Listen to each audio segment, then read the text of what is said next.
Well, good morning everybody on this very humid and warm July 23rd, 2024 to Ken's Show and Tell.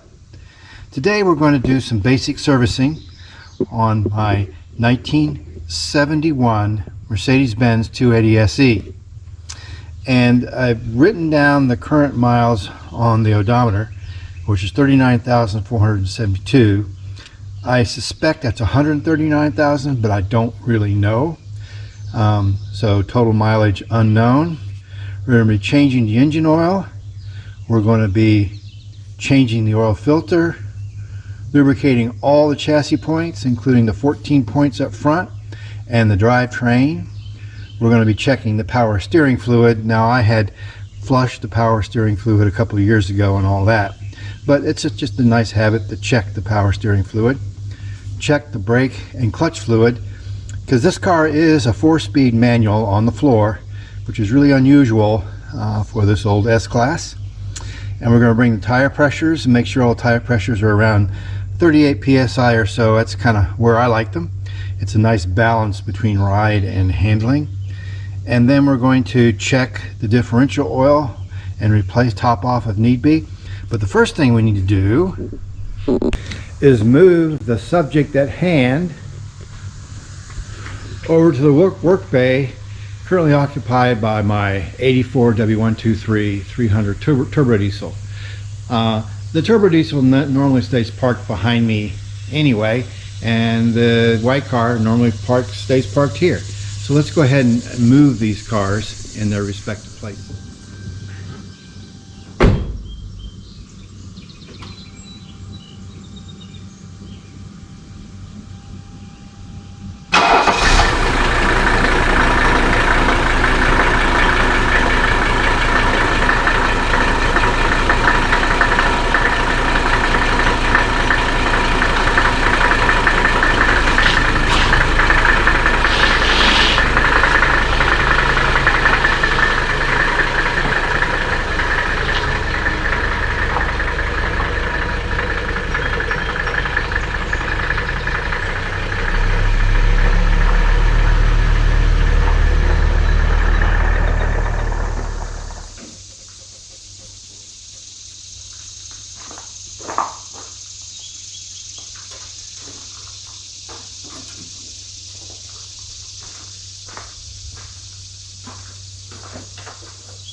Now that I have the car moved over here in the work area, this is actually where this car likes to stay parked. Not because it needs a lot of work anymore. I've got it fixed. It's just where everything is. The battery for the maintenance is on the convenience side and everything. Just like for the W123, which is now tucked away again. The maintenance for the battery is on the convenience side. But what we're getting ready to do now is, first thing I like to do when I'm servicing these 108s is pull off the front wheels, because that gives me access, easier access to all the grease points up front.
Particular grease nipple I'm talking about right here. With the wheel on, it's almost impossible to get, but it makes everything else more accessible. You have one right here on top of this kingpin. That's one.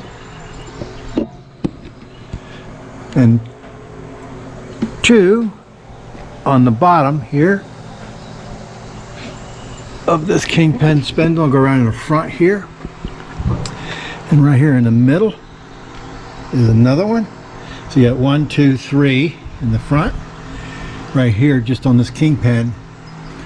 Up here you have one here on this side. And we'll go around to the other side. And see, there's that one right there. So that's 3, 4, 5. And then here's the 6th one. And here's the 7th one right over here. 6th one and 7th one's right up in there. You get 7 on each side in the front. So let's go ahead and grease those.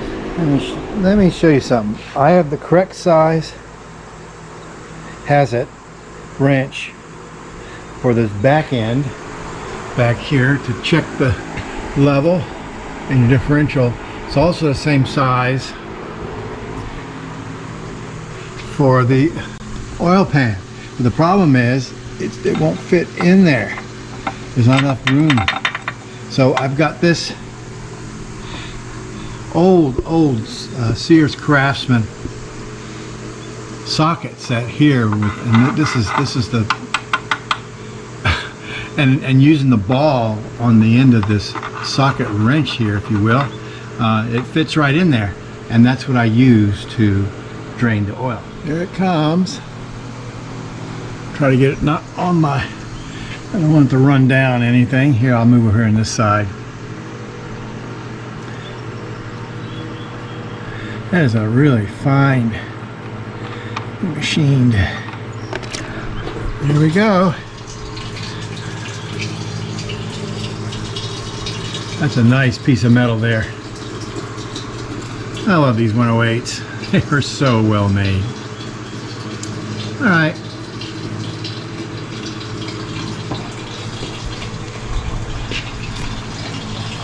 I'm opening up this MAN oil filter box, and right on the filter there it says made in Germany. And let's see, pull it out. We'll pack it, and we have several different washers in here in the packet. Here is the filter.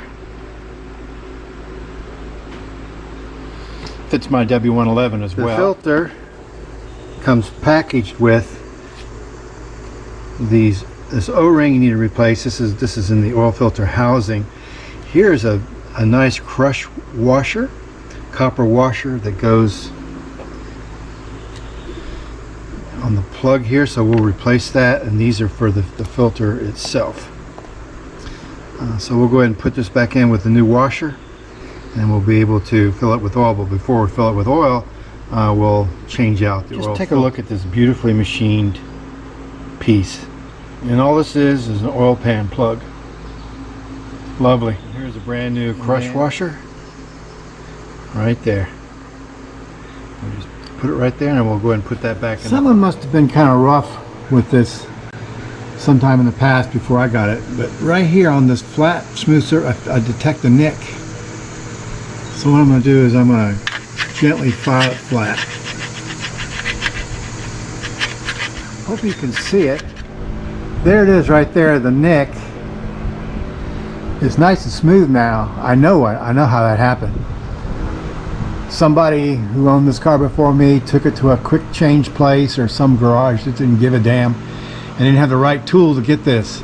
So they put I bet you anything, they put a chisel here on the edge to knock that nut out of there, or that bolt out of there, and it slipped and nicked that. But now it's nice and smooth. I don't know if there was a leak before, but I don't think so.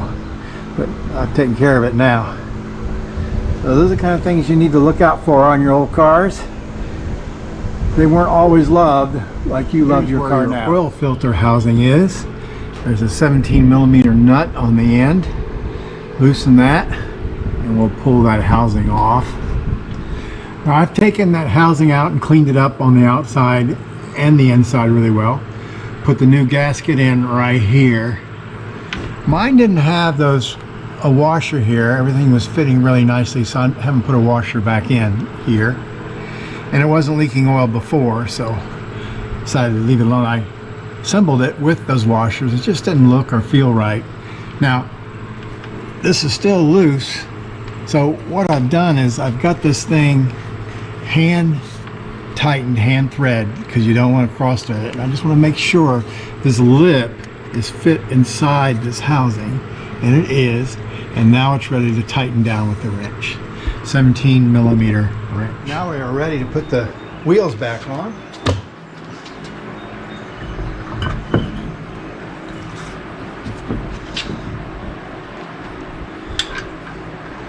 I will spin them on with the air wrench, but torque them down by hand.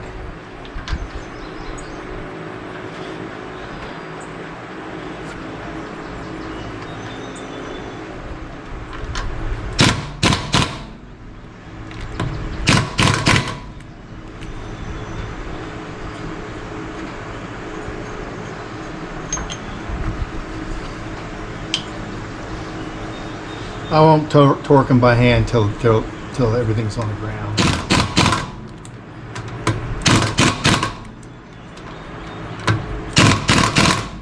All right, we'll go over there and do the other side. Okay, here's 90 foot-pounds of torque.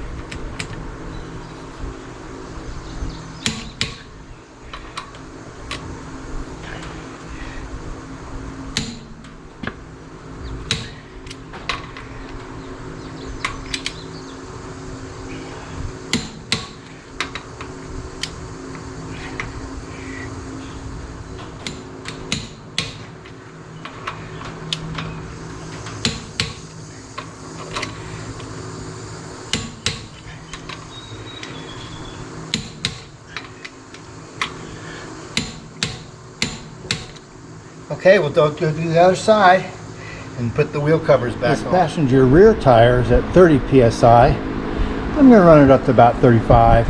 I like the way it's riding. I originally said 38, but I think I'm going to do 35 on the rear, and we'll check them all, and I'll do 35. Maybe a little heavier up front. I don't know. We'll just see what the pressures are. Let's not forget to put the motor oil in. Putting in 6 quarts. Then we'll measure it. Hicks. I just happen to have Hicks. It's high zinc quality motor oil 20W50. Alright, motor oil has been changed. It's up over the full mark just a little bit, but that's okay because that will compensate when the oil filter housing is full of oil after I start the engine. And here's checking the power steering fluid. It's good. Looking at the brake reservoir, you remember I did rebuild the brakes and flush the system a month or so ago, and see it moving right here, so it's not leaking. I checked underneath, it's not leaking either. Couldn't see any evidence of that, so it's fine. I need to add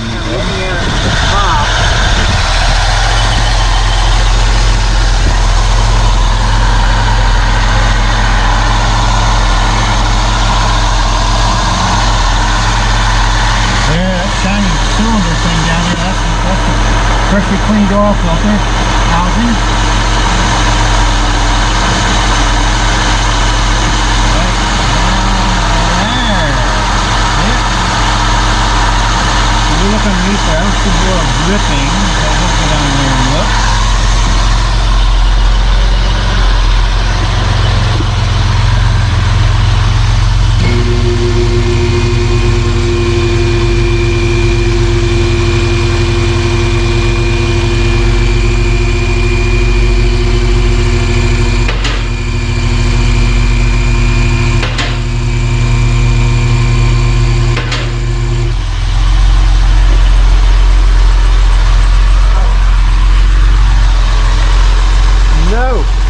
No dripping. We are in good shape. Also, the engine's hanging in the air, running. The car's hanging in the air, running. Well, that just shows that our motor mounts are still really good. This air filter, which is buried deep in here. What makes it complicated to get to are these air conditioning hoses here. And I've had this car since 2019. I've never looked at that air filter. So I think I'm just going to change it because it is such a hassle and then be done with it. So let's go ahead and do that. Remove this clamp here. See how these hoses are in the way? And then here's another clamp right down here. I'm going to remove that. And then I'm going to see if I can move this flexible hose out of the way, this breather hose, and remove these clamps and be able to get that air filter out, because I just don't want to. You have this nice flexible thing here, but I don't want to stress all this stuff too much. So let's see how we can do this.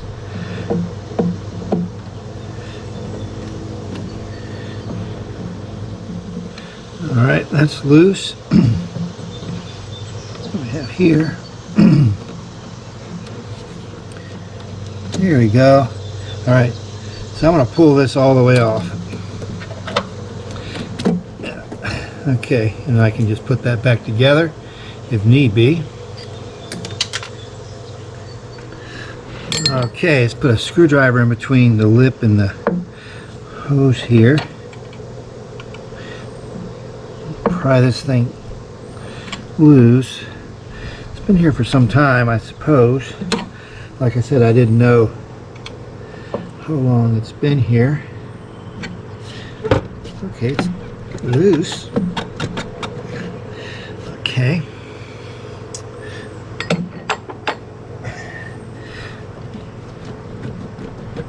There we go. Okay, so that's loose. Now I can pull this out. It's loose. Okay, I can see the filter down there. So I got to remember it goes back in like so. The way it's shaped. So let's just set it over here out of the way. Now, see, there's a filter down there.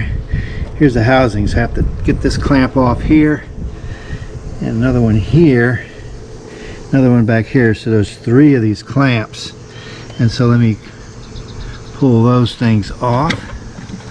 There's that one. This one down here. All the clamps are loose. 1, 2, and 3, and now I have to undo this hose here, which is a breather hose. And this is where you go in, how you set your air setting there. But let me get this off here so I can pull this out without putting stress on that. Loose, and then it will pull out. There we go. And I'll pull this out of the way. I'll just put it up here. Now I know it's completely out of the way. Now I can wrestle this thing out of here. Let's do that next. I'm just trying to get this top off to expose the filter. Success! The top is off. And from the looks of this filter, it's been in there a long time. And I can see why, because it's such a pain in the ass to get to. So let's pull that out. It says made in Germany on there. I'll show you the filter I'm going to replace it with after I get this thing Here it comes. This is a big sucker. Of course, these engines really pull in a lot of air. Let's see, probably these AC hoses are really in the way. I thought it would be much easier. There we go. It's out. Alright, let's go put it on the bench and compare it. Here's the new Molly, or Mal. And here's the old one I just pulled out. It says made in Germany right there.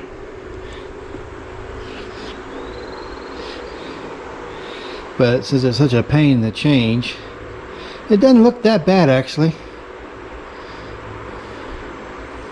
I'm going to go ahead and put a new one in and order another one, keep it on hand like I always do.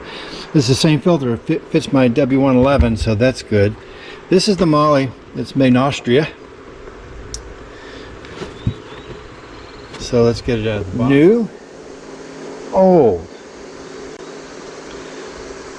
And there you go. Let's put the new in, and we'll be good to go for a long time. So putting the new in should just be reverse of taking the old out. Added to our list that we've done to the car today, changed air filter, Molly LX228. Okay, I've discovered a little bit of trash down inside this air filter canister housing, so I'm just going to vacuum that out to be thorough. Might as well. I love the way that is designed with that Ventura kind of intake there on the side. It's nice, and being down here, it's sort of a cold air intake, isn't it? Anyway, let's go ahead and vacuum that out.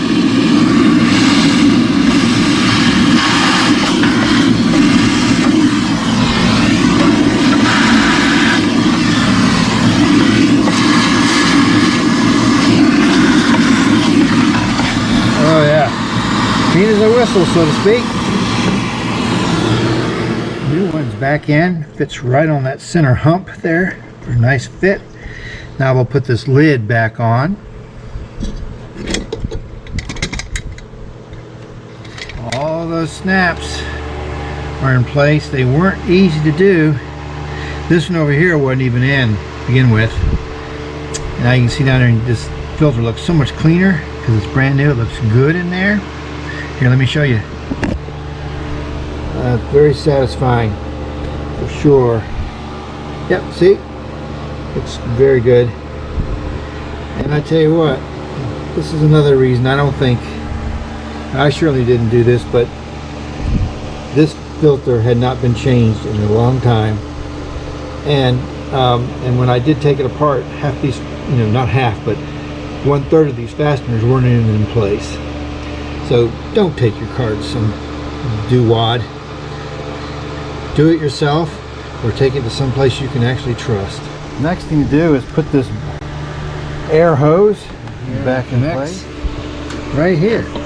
Let's go ahead and put this in place, and then we'll just tighten this down, and that's good. And then let me just clearance here between this and that. Yeah, that's fine. And we'll just tighten that down. Then we have to put this back on.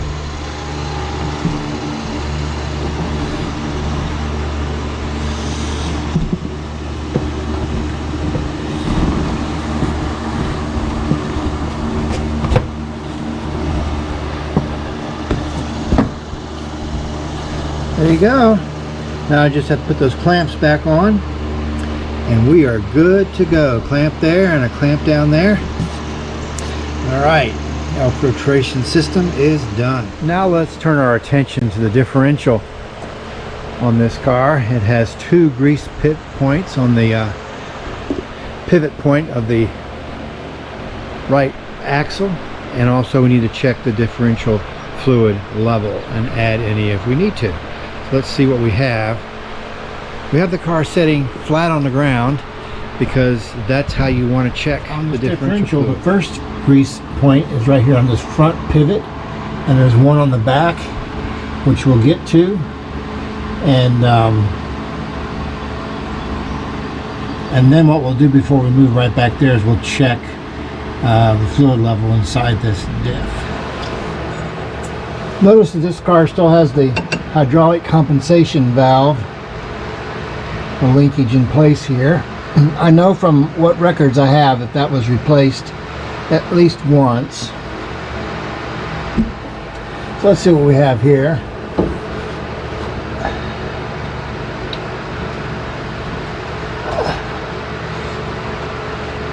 Okay.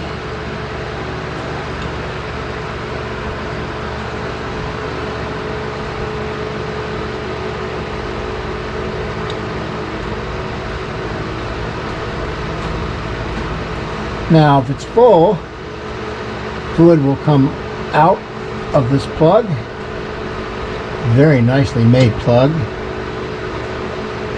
All right, it's not coming out, so we shall add some 80-90 weight gear oil in there. Let's go ahead and do that.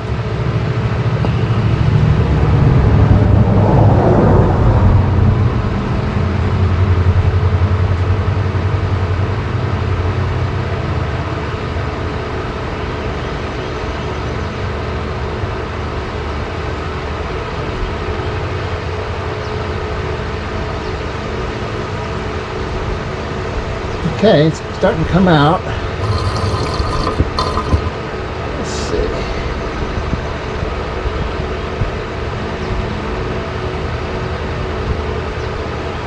You can also stick it there. It comes. All right. So good thing we added some, huh? So you can put your finger in here. Yep, there it is, right at the top. All right.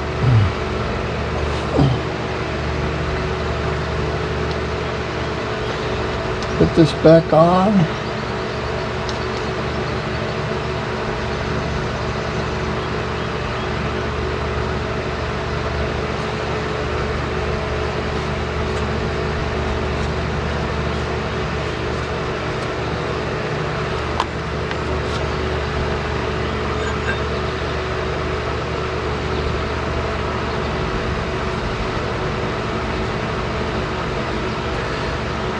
They don't have to be super tight, but it's nice and snug. Look at this wrench in there.